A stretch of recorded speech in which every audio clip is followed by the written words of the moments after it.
BRT corridors are our highest ridership corridors. The 23 is in this corridor. We recently, as many of you probably know, implemented the limited 323 based on the demand, particularly between downtown and De Anza. We had standing room only, which was a huge issue for us. And in order to accommodate those loads, we created the limited 323, which has been a huge success and goes from, the local has 96 stops, the limited has 28, and our BRT will have 13. So the key here is speed. We've heard that from our passengers, especially choice passengers, as people have talked about today that have the option to drive. The key is speed and how they can get there faster. And if we feel that transit can be competitive in these three corridors, the Santa Clara, Alum Rock, the El Camino, and the Stevens Creek corridor, which is why we're putting this effort towards planning and the infrastructure to really attract passengers, new passengers, not only to keep our existing passengers and offer them a better service, but also to attract new riders that may not take transit today, but would if the service was faster. And we've actually seen a 30% increase on our express bus. This is our express bus. And also on our light rail express, 24% increase in the last fiscal year. So speed matters, and getting people there faster. And that's really the goal of this project, is to offer people a faster service, a nicer service.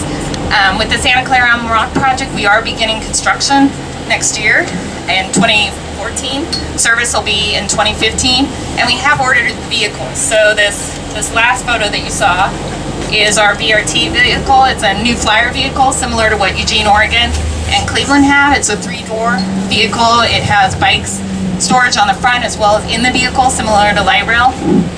And the stations are a significant improvement for passengers as far as more like a rail station. We call it, or people call Bus Rapid Transit, rubber tire rail.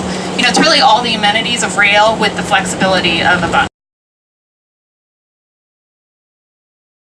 We have a stop here, westbound, and then eastbound, on the other side in front of Santana Row.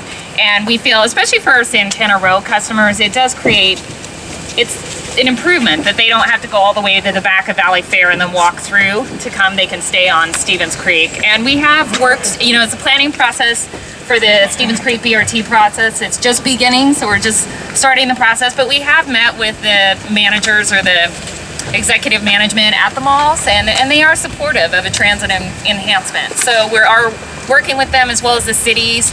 VTA is a transit agency, but we don't own the roads. We have to work with the cities.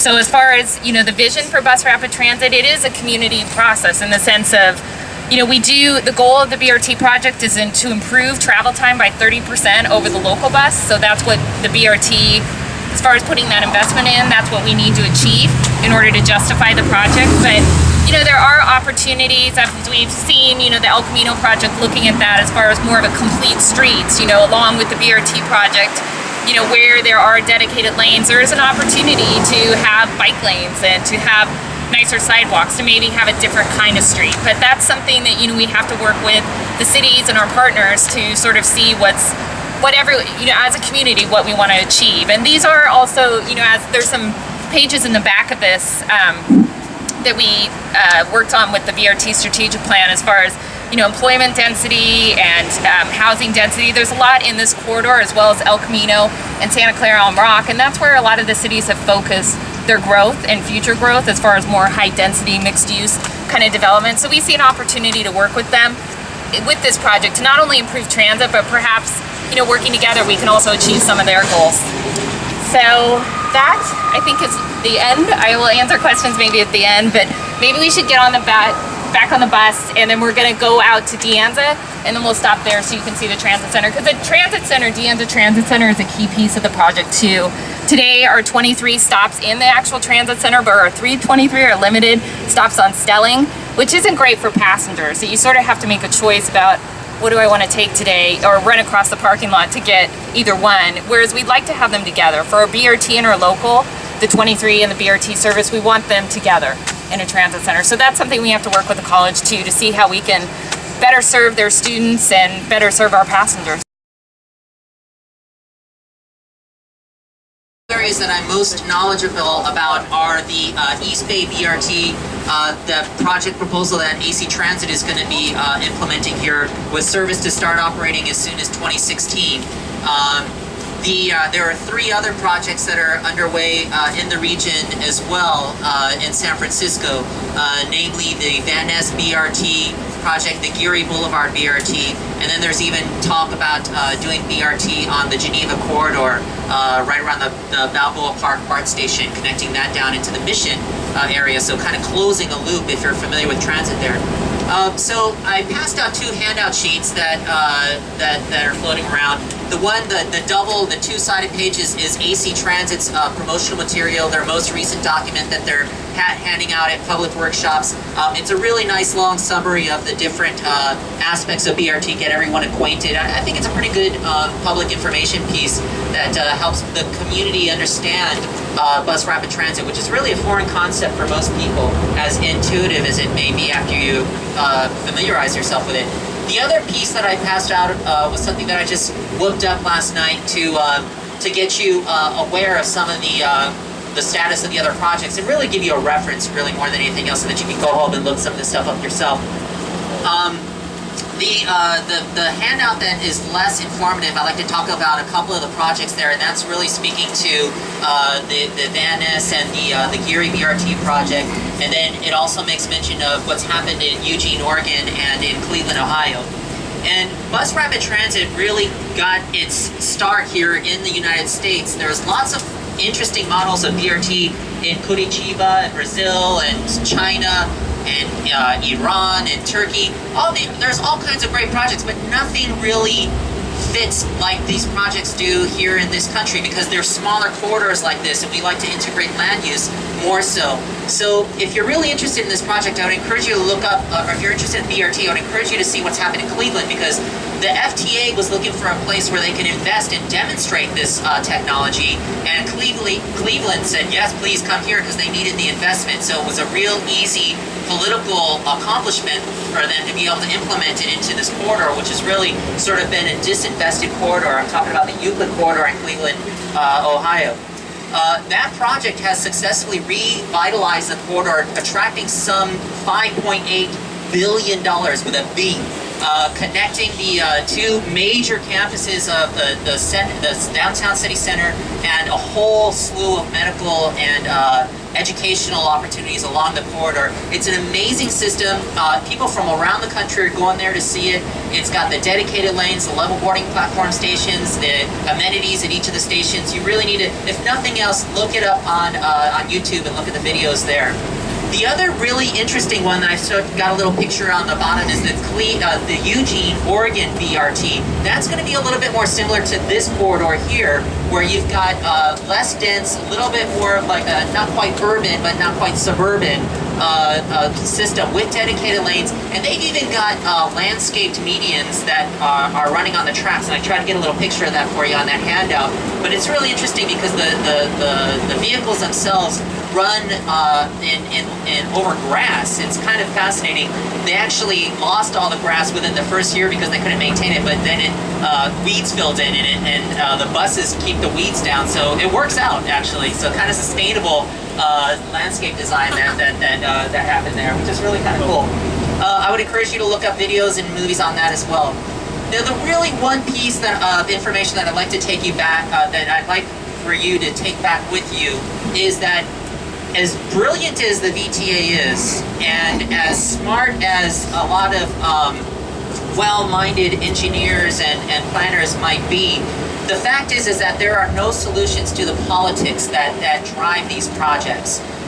Can't speak enough about how hard it is to get these projects through a political process and to have them supportive as they get the approval process, because you're really talking about changing the status quo of what people have been raised to sort of believe is the way to be.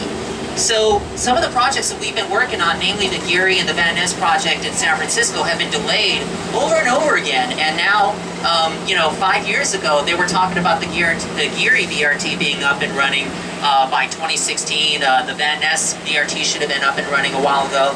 But unfortunately, there is a real need to be able to build political support. So some people say that BRT is much less expensive to put in than rail, and that's true. But the fact of the matter is that the education process that it takes for the community to understand the project and then to rally behind it and support it, and all the time and energy that it takes, every year that most projects might be delayed, there's a cost that's added to it. So there's a whole education and advocacy piece that has to unfold. It's a discourse that just has to happen, and that takes time and money. And so what ends up happening, if we don't have an organized group of advocates pushing for these projects actually can end up costing a lot of money and through just delays.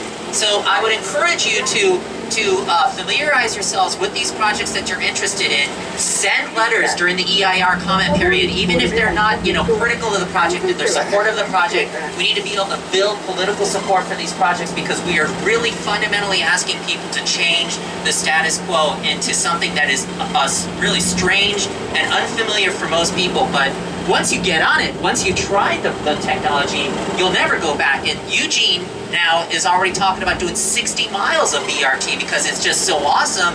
And what people are figuring out is that there is no better return on investment than bus rapid transit technology.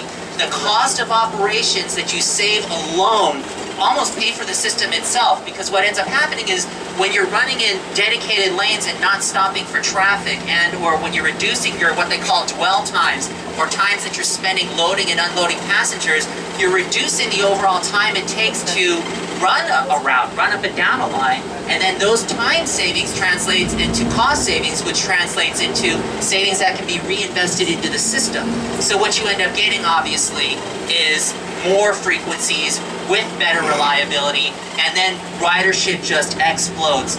Literally, they have achieved 20-year expectations on both the Eugene and the Cleveland lines within 2 years of operation. They have really done an extraordinary job of attracting riders, delivering service that people learn to love and embrace, but it's just so foreign to most folks. And so I would encourage you all to please get engaged, be in every community meeting that comes up, back your VTA folks up, let them know, let the elected officials know that there are people that embrace this technology, that want to see change happen as quickly as possible, and let's save some money and move some people at the same time. I'm happy to take any questions from anyone if they have anything. Otherwise, I'm going to turn it back over because I'm sure we're running out of time. Okay, I also want to make sure that everybody knows that if you really are seriously interested about organizing politically and getting community support behind these brilliant engineering and planning concepts, we are very fortunate to have Jim Frank here. He came all the way down from San Francisco. He's an organizer with the San Francisco Transit Riders Union, and they are doing great things. They worked with me as soon as I got appointed to the MTA board. They pulled me aside and said, hey man, we need to do all-door boarding like yesterday, which means that effectively buses no longer need to, in San Francisco, when you get on transit, you don't have to queue up and pay the driver one by one. If you've got your little clipper card, you can just tag it through any door that you're coming through, and we have already saved, we're figuring out that we're saving about 4 seconds per stop, which translates into minutes, and which translates into big money over the long haul. And most importantly, it gets people moving a whole lot faster, more quickly. So Jim and the San Francisco Transit Riders Union were behind that, a big push for that, and they're also now pushing for the Geary and the Van Ness BRT projects to move along a whole lot faster.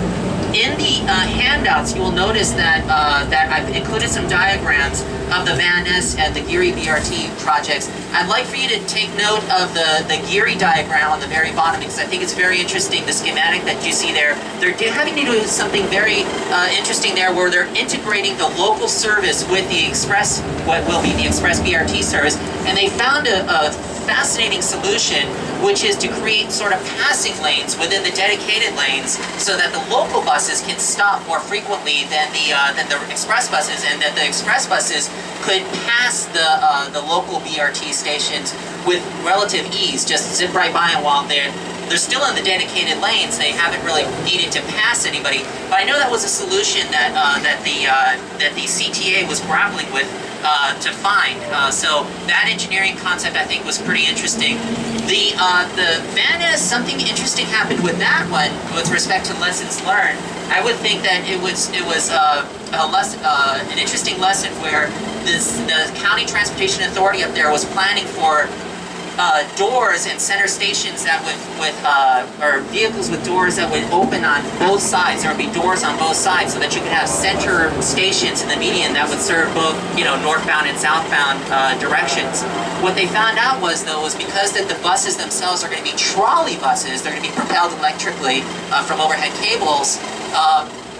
There are no makers in the country or really in the world that are making doors that are trolley buses or buses that are trolley buses with doors on the left-hand side. So they went really far into their design process before putting it in front of their operations people, and they said, well, hey, wait, we're not going to be able to do this because there's no buses that are going to be able to accommodate this design. So it put a little bit of a wrench in the system and led to a little bit of a delay, but I think they've got it figured out now. And now they're going to have the trolley buses that are depicted in the diagram with the doors on the right-hand side. The stations will be split, but they'll still be as functional as the other ones. We'll just have to take up a little bit more real estate in the space of the street to accommodate the system. So two really interesting lessons that have been learned along in those two projects. There's a ton of lessons to be learned on the International Boulevard project, but two real interesting lessons that we learned from that was things that we could have only gotten from community engagement, from people like you who took notice of the project, saw what was being proposed, and then said to the transportation agency, you know what, actually this station right here is not going to work for such and such reasons. And one of those reasons, for example, was the fact that there was a little problem with the public safety location of a median station, and so the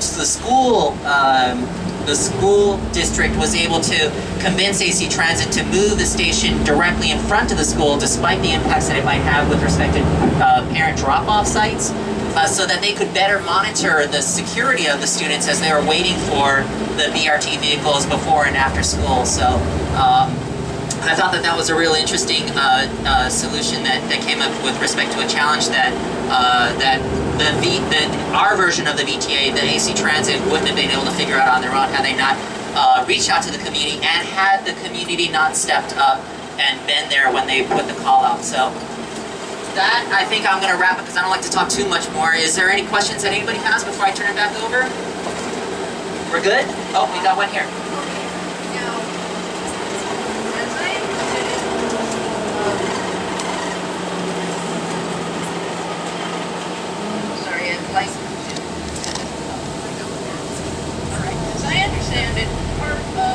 BRT is in the dedicated lane and part of it is not. That involves other drivers letting you out of the dedicated lane. Have you ever tried to get out of the carpool lane after having passed Yeah, thank you very much. Thank you. So the observation was that sometimes in some situations what we're going to have is we're going to run into places where there simply isn't the geographic, there isn't enough space, there simply isn't enough real estate on some of these corridors to accommodate two dedicated lanes, two lanes of travel for mixed flow traffic, a bike lane, a parking lane, all of that stuff. In some places, you're going to have the vehicles running in mixed flow lanes. And what they've been able to do is merge the dedicated lanes back into the mixed flow lanes, and they actually do this already in Eugene and in Cleveland. You can see on YouTube, actually, it's not unlike when you have two lanes of traffic that are flowing in a corridor and suddenly they merge down into one lane. Of course, you're going to lose some of the time savings that you gained with the dedicated lane, which is why it's so important to have as much dedicated lane as possible. But in some places where there are constraints, that's all you can do, unfortunately. You just have to go with what the cards that you're dealt with. I can say, though, that it is very extraordinarily important to maintain those dedicated lanes for as much of the route as is possible, because what we found is that in a second. What we found is that what can happen is that dedicated lane time savings that you win from dedicated lanes and or all-door boarding are quickly lost when you merge back into mixed traffic. So if you get all this time that you saved up with these dedicated lanes and then the bus runs into traffic, you lose all those time savings. So I would really, really recommend that the community really push as hard as they possibly can to push for as much dedicated lane as is possible on all of your projects. Yes, sir. It's right on this topic. I asked it earlier. Why not incorporate, in addition, synchronized traffic lights? You understand the Yes, concept? synchronized traffic lights, the way that they are going to be incorporated and somewhat already are in some areas on what they're calling the rapid lines, is that as a bus is approaching an intersection that has a green light, and if it's far enough away so that if it was under normal circumstances, it wouldn't get to the light before the light changed to yellow and then red and then stopping the bus. The new technologies that we're having, let me just finish explain what they're implementing. The technology that they have that they're implementing in Alameda County is allowing the buses to hold the signal green so that the bus can approach and then get through the intersection in such a way that would speed up the process. And the reason why they went with that technology is because they couldn't just change the signals as they approached the intersection, because of pedestrians that might be crossing and then would have their time cut short. So they actually had to go with this technology where they held the signal green, allowing for more time for a pedestrian or the bus to get through. Can everyone from the answer raise their hand? Show. Students came out on a Saturday. I think that's really awesome. It just kind of shows that like students do really care about this process, and it's really important to us. And just the role of De Anza as a key advocate in this process is also really important, because we are located in Cupertino, and a majority of Cupertino's greenhouse gases do come from vehicles. So this new BRT plan is good for students, because the majority of students come from San Jose, and for the city as well. And so the enrollment right now at De Anza is actually low for the first time in like many years. And so seeing the BRT as a new way for students to come to De Anza is a really important fact to like recognize.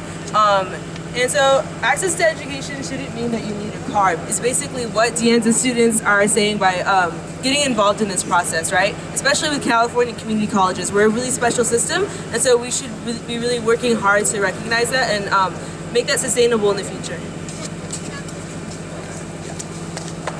Yeah, I just wanted to, when you touched on the fact that, a lot of De Anza students could use BRT in order to get to school, and that's really important for De Anza in terms of having a sustainable student base, because De Anza's strategy has been to try to recruit students from more far out regions, but whenever gas prices go up, then the students, they return to community colleges more in their area.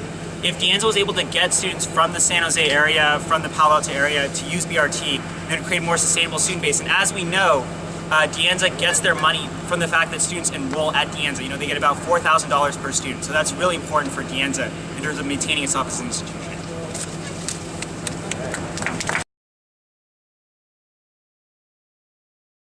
My name is Danielle. I'm the Assistant Manager for Parking Services at San Jose State University. Just to give you a little history on San Jose State, through the late 90s, San Jose State has, traditionally been known as a commuter campus. We had a lot of people driving to school. And I think back then we were ranging somewhere between 30 and 35,000 students. And parking became a problem because there were only 5,000 parking spaces on campus. So people would always dread the beginning of school, because when you drove to school during that time, the streets would be clogged, people would be circling the parking garages. We were actually parking people a mile south of the campus, in our overflow parking facilities. These large seas of parking lots, across from our stadium and at the municipal stadium where the San Jose Giants play, and then shuttle bus them into campus. So finally, around 2000, the students at San Jose State University made a very important decision, and that was to vote themselves in a student fee to pay for the Eco Pass program. Because back then, traditionally, only about 10 to 15% of students were using the VTA's public transit systems to get to campus. And following the adoption of the Eco Pass, the students are essentially taxing themselves $70 a year to pay for a pass to be distributed to each of the 30,000 students. Now fast forward to 2012, where are we now? We now have a full 1/3 of the campus, using VTA bus and light rail services to get to campus, which has taken a great strain off of our campus, parking facilities and our traffic infrastructure. For instance, the growth has been phenomenal. In 2007, we had a quarter of the campus taking the VTA services, and now we're at 1/3. But likewise, in 2007, we had 50% driving to campus. Now it's 1/3. So we're seeing a shift where more people are taking the bus and light rail services and fewer people are driving in single occupant vehicles. The remaining 1/3 is now being, the remaining 1/3 slack is being taken up by those who are, taking other forms of alternative transportation like the Caltrain, the Amtrak, bicycling, skateboarding, walking, being dropped off, carpooling. And the reason why we've come a long way is because it is very expensive to build parking garages. We have 3 campus parking facilities. The most recent one was built in the mid-80s. And I think today, because of the cost of construction, it costs $70,000 a parking space minimum to build a garage. That's $20 to $30 million for another structure. And because of this increased ridership at BTA, the campus, as part of its sustainability plans, believe that it is no longer necessary to build our 4th parking structure. So we're able to stave that off. Right now, Transportation Solutions, they manage all of the alternative transportation programs on campus. They have an alternative transportation center where you, as a student, can come in, find out how to get from point A to point B using public transportation. And most recently, the campus has adopted a zip car program so that the students who come, if you're like a freshman coming in, what we found is freshmen, they'll bring a vehicle, but they may not drive that vehicle every day. They might drive it once in a while to go to the Target or to the grocery store, but for the most part, when they park their vehicle on campus, they're paying for storage. So the zip car was an alternative to bringing a car from home that might just be getting used maybe a couple hours a week, and it would save the expense of paying for a overnight parking permit, which is almost twice the cost of a regular commuter parking permit. Presently at San Jose State University, our bus and light rail ridership is roughly half and half. About 40% of the students who use BTA to get to campus use light rail. Of the remaining 60% riding the buses, the vast majority of our students, 25%, ride the 522 lines which run along the El Camino Real and Santa Clara Street in Alameda. Currently, our 23 and 323 ridership here along the Stevens Creek corridor that we're driving on, it's averaging about 12.5%. So one of the things that occurred is that San Jose State, we have a very great partnership with VTA. We're really proud to be working with them because we found that through our suggestions, VTA has added service. The 522 was something that our campus pushed for. When it became obvious that many people were taking the 22 and it started becoming crowded, the 522 was a solution to make the students commute go a lot faster. And we also made the same suggestion to VTA for a possible 523 route. And as a result, after the studies, we now have 323, which is wildly successful. Currently, the 323 is only a Monday through Friday service. We're hoping that in the future, as ridership increases, that it might pan out to a Monday through Saturday service, just like the 522 buses at the moment. But looking towards the future, we only see the transit ridership going up, and what many people don't realize is that by getting the students to ride public transit, there are immense public benefits as well, because the more students you have riding transit to the campus, that's fewer students in the traffic in the roads, fewer traffic jams for the rest of us, who choose to drive, if that becomes the case. But one thing I also want to, follow up on is the comments that were made about, the public hearings for the bus rapid transit project, because, in the last 2 or 3 weeks, I've probably seen no less than a handful of articles, with a lot of negative feedback in regards to bus rapid transit. Part of it is that people really aren't familiar with what exactly bus rapid transit is. They just see it as, a premium bus system that they'll never ride. But, you have to look at the public benefits, which is, the more people you can get out of their cars on these major arterial streets, the less traffic there'll be for everyone else. Because right now, people want to ride the bus. We find out from our students that what's keeping students off the buses is the lack of, fast, frequent, and reliable transit service. We've got the reliability down here, but if we just add more fast and frequent service, that will get more people on the vehicles. But at the same time, whenever you see an article in the Mercury News of Palo Alto patch in regards to bus rapid transit, it also helps to just chime in, put in a few positive comments if you can to, to stem the tide against those negative comments you see, or go to those public hearings at the city council meetings and the college board meetings to voice your opinion, because what we found is the whiners always seem to show up. And we want to emphasize that, that this has widespread public support. We all need to, show up and, give them our thoughts on why we think this should be a project that's good to have. I'd be happy to take any questions, concerning, our experience at San Jose State University, either here or offline. To college students, you guys have any questions for San Jose State since you guys recently adopted the EcoPass program? Yes, question. For your EcoPass, is it $70 a year or $70 just for, to pay for the EcoPass? I made a mistake there. I believe it is $70 a semester because the student fees are assessed on a per semester basis. That's right, because right now the monthly passes on BTA are $70 alone. And the nice thing about the EcoPass is by paying for the entire campus to have an EcoPass, it comes out to be much cheaper than if we simply just bought a bunch of bus passes in bulk. Because I believe BTA sells bus passes in bulk, but the discount is not nearly as steep. But right now, with the 1/3 taking the BTA services, even though 1/3 uses BTA to come to campus regularly, part of our surveys have shown that up to 1/2 of the student body have used BTA at one point or another. Whether it's while it might not be daily commuting, it might be taking the bus to go on a errand, or taking light rail on the weekends to downtown to attend a Sharks game at the pavilion. So we think that of the EcoPasses that are floating around, we're seeing about 50% being used at least once. Do we have any other questions? Yes. I was wondering, are there anything like EcoPasses for alumni who have graduated from Santa Clara or? That would be a great solution. But right now, the closest we've got is EcoPasses for employees. These students pay student fees to support the EcoPass program, but parking services through the Alternative Transportation Fund, which is AKA the Parking Citation Fund. We use that money to help subsidize the cost of EcoPasses for employees. The employees at San Jose State, of which there are 3,500, they can pay $25 to obtain an EcoPass. That's good for one semester. So the employee cost is $50 a year, and it's subsidized.